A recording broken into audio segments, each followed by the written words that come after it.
ผมนายสรศักดิ์น่านครับประวัติก็เป็นคนเมืองน่านนี่แหละเกิดเมืองน่านนู้นอยู่บ้านนอกมาเรียนหนังสือในเมืองก็ได้รับการไว้ใจพอสมควรได้เป็นประธานนักศึกษาอะไรเหล่านี้แหละครับเสร็จจากมัธยมศึกษาคือม.6 สมัยก่อนนะก็ได้รับทุนสอบชิงทุนไปเรียนที่แม่โจ้ได้ตอนนั้นเมืองน่านไปเรียนกัน4 คนนะฮะแล้วก็มีไปพิเศษอีกคนหนึ่งเป็น5 คนไปรอบหลังครับจบแม่โจ้ผมก็ไปทำงานแม่โจ้ในเรียน5 ปีนะฮะไปทำงานที่วิทยาลัยเกษตรกรรมศรีสะเกษจังหวัดศรีสะเกษครับจากนั้นก็ตัวเองยังไม่ได้ปริญญาตรีก็พยายามศึกษาปริญญาตรีไปสอบหลายแห่งแต่ไปได้ที่วิทยาลัยการศึกษาประสานมิตรตอนนั้นนะฮะเดี๋ยวนี้เป็นมหาวิทยาลัยศรีนครินทรวิโรธประสานมิตร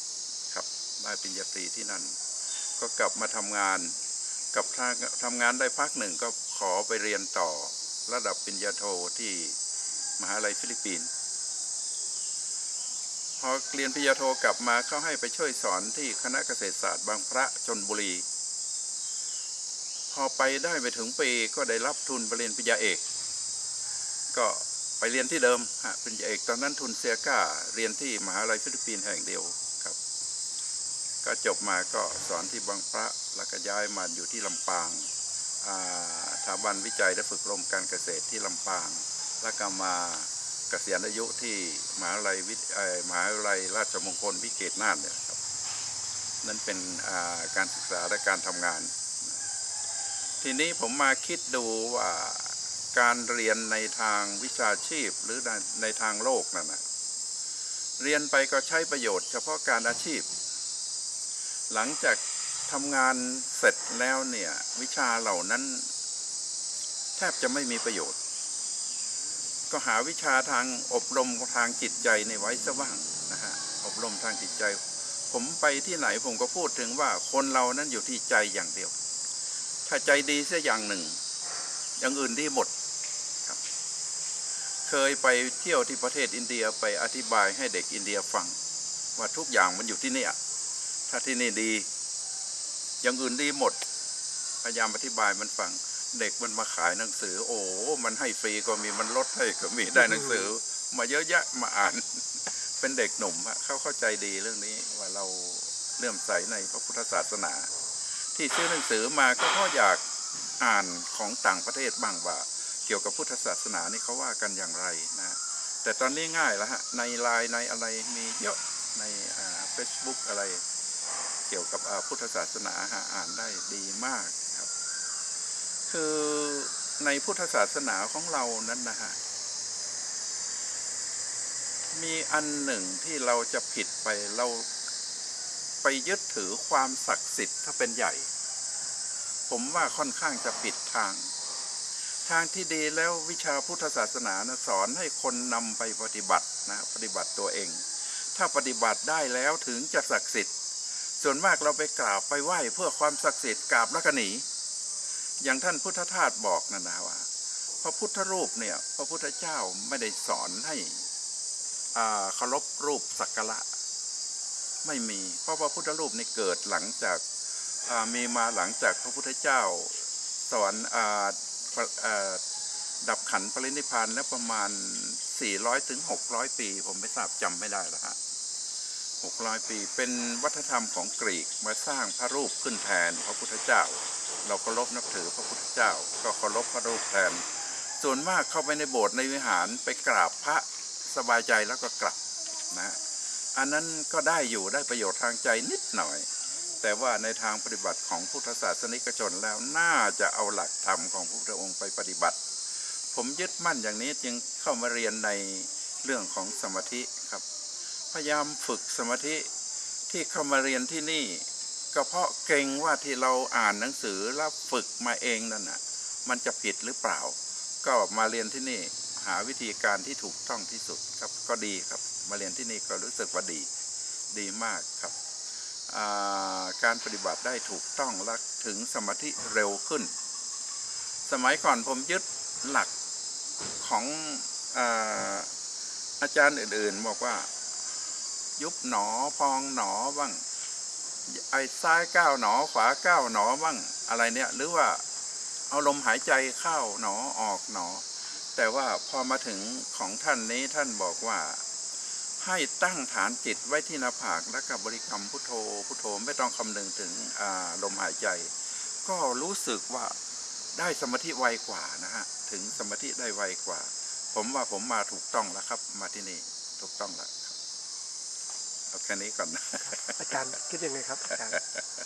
เอาพอแล้วนะ เอา ฉัน หน่อย ไม่รู้จะพูดยังไง เอาหน่อย อาจารย์ก็พูด ไม่สิ มันเข้าในกล้อง ครับครับอาจารย์พูดไปเลยครับ พูดไป ไหนๆมาปฏิบัติด้วยกันเนี่ย ครับ นะครับ มาเส้นทางนี้ด้วยกันเนี่ยอาจารย์คิดยังไงถึงมาปฏิบัตินะเพราะว่าปกติแล้วธรรมะปกติผู้สูงวัยเนี่ยก็มักจะพักผ่อนแล้วนะครับแต่ทำไมอาจารย์ถึงมาเรียนสมาธิ ทำไมถึงมาเรียนนะ ดิฉันนางเกษรด้านหน้านะคะเดิม ปฏิบัติราชการอยู่ที่มหาวิทยาลัยเทคโนโลยีราชมงคลวิทยาเขตน่านค่ะเกษียณอายุเมื่อพศ 2546 ขณะนี้อายุ 75 ค่ะ ที่ได้มาปฏิบัติธรรมะที่นี่ ก็พอดีมีน้องที่อยู่ต่างจังหวัด เขาบอกว่าเขามาเรียนธรรมะของหลวงพ่อวิริยังที่เมืองน่านก็เปิดแล้ว เราก็มาขอใบสมัครกับหลวงพ่อ ขอไป2 ครั้งก็ไม่ได้มาสมัคร พอครั้งที่3มีน้องที่นี่ชื่อน้องประทินเขาบอกว่าจะเปิดสอนเริ่มสาม เขาเรียกอะไรรุ่นชนะใจตนเอง รุ่นชนะใจตนเอง เราก็เลยบอกว่าลองดูซิชนะใจตนเองมันเป็นยังไง เราก็เลยมาสมัครเรียน1 วันพอมาเรียน1 วันแล้วก็กลับไป ก็เลยไปชวนสามีมาเรียนด้วย พอมาเรียนแล้วก็รู้สึกว่าจิตใจเรา แต่เดิมเป็นคนที่ใจร้อนพูดมาก พอมาเรียนแล้วก็รู้สึกว่าดีค่ะมันทำให้เราอดทนแล้วก็จิตใจเราสบายขึ้นค่ะใจเย็นลงอะไรอย่างเงี้ยค่ะแล้วก็หลังสุดนี้ก็ได้ไปขึ้นดอยได้ใช้ได้ฝึกความอดทนมากที่สุดเลยว่าคนเป็นหมื่นพอไปสัมผัสแล้วก็มีความอดทนสูง มีความอดทนค่ะอดทนสูงขึ้นค่ะอดทนสูงขึ้นมากเลยแล้วหลังจากที่ไปเรียนไปขึ้นดอยครบหลักสูตรยังปฏิบัติอยู่ไหมครับตอนนี้ก็ปฏิบัติค่ะแต่ว่าวันเวลาที่ปฏิบัติมันจะเปลี่ยนไปเช่นตอนเช้าบางทีก็ตื่นนอนพอสวดมนต์แล้วก็นั่งสมาธิพอตอนเย็นก็สัก2 ทุ่มเสร็จนะคะแต่ก็ไม่ได้แทบทุกวันนะคะค่ะครับเราก็คิดว่าการทำสมาธิได้เหมาะสมกับผู้สูงวัยไหมครับคิดยังไงเหมาะค่ะเป็นช่วงระยะเวลาสั้นๆเช่น30 นาทีบางวันก็เอา15หรือ20 นาทีค่ะยังทำอยู่นะยังทำค่ะที่หลวงพ่อบอกว่าครั้งละ15 นาทีวันหนึ่งทำแล้วหลายครั้งก็เอาไปปฏิบัติอยู่ค่ะอ๋อดีจังค่ะมีหลังจากที่ทำไปแล้วรู้สึกว่าอาจารย์มีการเปลี่ยนแปลงในเรื่องของการใช้ชีวิตและการคิดยังไงบ้างครับมีการเปลี่ยนแปลงในการดำเนินชีวิตนะคะทำให้ใจเย็นลงอดทนค่ะแล้วก็การที่พูดมากๆแล้วก็ลดน้อยลงครับก็มาปฏิบัติแล้วอันนี้ในฐานะที่เข้ามาสู่การปฏิบัติสมาธิเนี่ยสำหรับผู้สูงวัยเนี่ยอยากจะแนะนำผู้สูงวัยทั้งหลายไหมครับให้มาการปฏิบัติสมาธิการเชิญนะครับมีอะไรจะแนะนำผู้สูงวัยบ้างไหมก็ขอเชิญชวนนะคะสำหรับผู้สูงวัยที่มีเวลาว่างก็ควรจะหันหน้ามาสมาธิ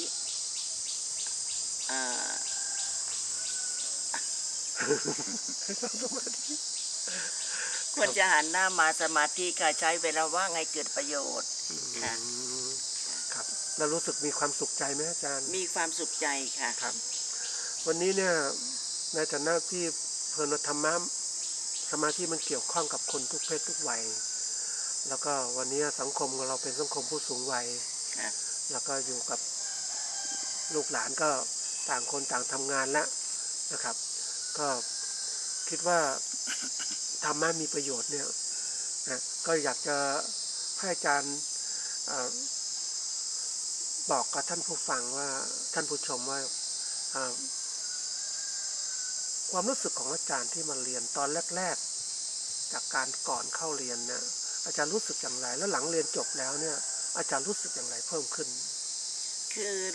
สมัยที่ทำงานอยู่ เราทำงานฝ่ายกิจการนักศึกษานะคะก็คือเคยพานักเรียนเนี่ยไปปฏิบัติของคุณแม่สิริอยู่ที่เชียงใหม่2-3 ครั้งในขณะที่พาไประยะนั้นก็รู้สึกว่าเฉยๆไม่มีอะไรดีขึ้นนะพอระยะหลังนี่มาก็จิตใจเราเริ่มหาความรู้หาทางสมาธิเป็นหลักไปแล้ว ก็เลยเราได้มาสัมผัสดูแล้วเป็นการที่สมาธิที่ง่าย เพราะว่าหลวงพ่อนี่สอนว่าให้พุทโธอย่างเดียวแต่ของคุณแม่สิริเนี่ยยุบหนอพองหนอแล้วก็ค่อนข้างจะยากนะคะสำหรับคนที่แอนตี้อยู่แล้วค่ะค่ะ แอนตี้เหมือนกันเหรอครับ ก็แอนตี้อยู่ค่ะสมัยก่อนนี่นะคะเพราะว่าตื่นตั้งแต่ตี 3ตื่นตี 3ฝึกสวดมนต์อะไรต้องตี 5ตี 3นี่อาบน้ำแต่งตัวตี 5ไปเป็นบัตรแต่ของหลวงพ่อวิริยังเนี่ยง่ายๆสบายๆเราแต่สะดวกค่ะแล้วแต่เราสะดวกเสื้อผ้าก็ใส่สีอะไรมาก็ได้ค่ะสะดวกดีค่ะครับก็ถือว่าเป็นโอกาสของผู้สูงวัยที่ได้มีมาปฏิบัติคุ้มค่านะครับสำหรับชีวิตของเราครับอยากจะฝากข้อคิดว่าอีกส่วนหนึ่งคือการดูแลสุขภาพผู้สูงวัยนอกจากเรื่องจิตใจแล้วเนี่ยการอาหารการกินต่างๆเป็นยังไงบ้างครับอันนี้เรื่องอาหารการกินนะคะสำหรับที่บ้านเนี่ยค่ะเราจะยึดผักเป็นหลัก3 มื้อจะต้องมีผักไม่ผักสดก็ผักต้มจะยึดค่ะแล้วก็อาหารเป็นประเภทปลาค่ะพวกเนื้อทั้งหลายเราไม่ทานเราลดมากเลยฮะแทบจะไม่ซื้อเข้าบ้านเลยพวกเนื้อพวกไก่นี่นะฮะมีแต่พวกปลาเราทำแบบนี้มาหลายปีแล้วนอกจากกินอาหารกินแล้วเรื่องของกิจกรรมการทำงานต่างๆก็4 อ 5 อนั่นแหละครับอาหารออกกำลังกายการได้ทำให้ร่างกายเคลื่อนไหวหน่อยเป็นการดีฮะเดินบ้างอะไรบ้างยืดเส้นยืดสายทุกวันนี่นะฮะส่วนมากคนเรามักจะลืมเรื่องนี้ฮะลืมมากๆเลยหรือไม่ก็มีขี้เกียจแถมมาด้วย ไม่อยากทำต้องฝืนใจหน่อยฮะจำเป็นต้องทำนะออกกำลังกายเนี่ยงานสังคมเป็นไงคุณการสังคมก็จำเป็นเหมือนกันนะเป็นเหมือนกันผมว่าจำเป็นถ้าเราอยู่แต่บ้านเฉยๆนี่รู้สึกว่ามันก็สบายอยู่นะสบายกายแต่ว่าสุขภาพจิตผมว่าไม่ดีหรอกถ้าอย่างนั้นไม่ดีแน่นอนเลยฮะต้องออกสัมผัสกับสังคมรู้กับสังคมได้คุยได้พูดกันเนี่ยเป็นเรื่องที่ดีจริงๆเรื่องดีคือในขณะนี้อาจารย์เขาเป็นประธานชมรมคนรักในหลวงเราก็ใช้เวลาว่างช่วยกันเพื่อเป็นจิตอาสาค่ะได้ทำงานเกี่ยวกับสังคมมากๆเลยฮะเมื่อวานนี้ก็เพิ่งกลับจากนำคณะไปกราบพระบรมศพเห็นคณะมีความสุขและก็สนุกสนานเพลินด้วยนะฮะพร้อมกันได้ครบบริบูรณ์เลยนะฮะที่ไปมาเนี่ยแล้วเป็นเข้าสมาคมผู้สูงวัยไหมครับเนี่ยก็เข้าอยู่ฮะแต่ว่าไปเป็นบางครั้งบางคราวสมาคมผู้สูงอายุจังหวัดน่านนะใช่ครับก็ดีเข้าอยู่ครับก็ วันนี้ปฏิบัติไปแล้วก็ได้เรียนหลักสูตรสมาธิไปแล้ว ก็คิดว่ามีส่วนเสริมไหมครับในเรื่องของอาจิตใจแล้วก็กิจกรรมต่างๆครับ มันก็ทำให้ทำอะไรดีขึ้นนะฮะในด้านการงานอะไรนี่ก็ดีขึ้นนะฮะเพราะผู้สูงอายุเนี่ยอย่าลืมว่าสมองเราเริ่มจะเบลอไปแล้วนะฮะถ้าเรามาปฏิบัติสมาธิเนี่ยจะทำให้มีจิตใจสงบดีขึ้นนะฮะผมว่า ประโยชน์สมาธิมากเลย ได้มากเลยฮะ นิ่งขึ้น ได้ นิ่ง ครับ ขึ้นค่ะ ดีมากเลยครับ ได้ครับ ก็จะฝากอะไรท่านผู้ชมอีกสักครั้งไหมครับก็ ครับ เช่นครับถ้าท่านใดมีโอกาสนะฮะที่ไม่มีพันธะยุ่งยากจนเกินไปนะฮะก็ขอเรียนเชิญทุกท่านมาเรียนสมาธินี่แหละฮะเป็นสิ่งที่ดีที่สุดสำหรับบั้นปลายชีวิตของผู้สูงอายุนะครับผมว่าคนเรานั้นถ้าจิตใจสงบมีความสันติสุขมีสงบอย่างเดียวแล้วก็มองคนอื่นนะเป็นเพื่อนเป็นมิตรมีเมตตากรุณาอย่างดีกับเพื่อนบ้านเพื่อนมนุษย์สัตว์ทุกอย่างนะฮะจะเป็นบุญของชีวิตครับเป็นบุญจริงๆมีความสุขจริงๆครับขอเรียนเชิญทุกท่านครับถ้ามีโอกาสมาตั้งต้นที่นี่แหละครับมาเรียนกันที่นี่ครับ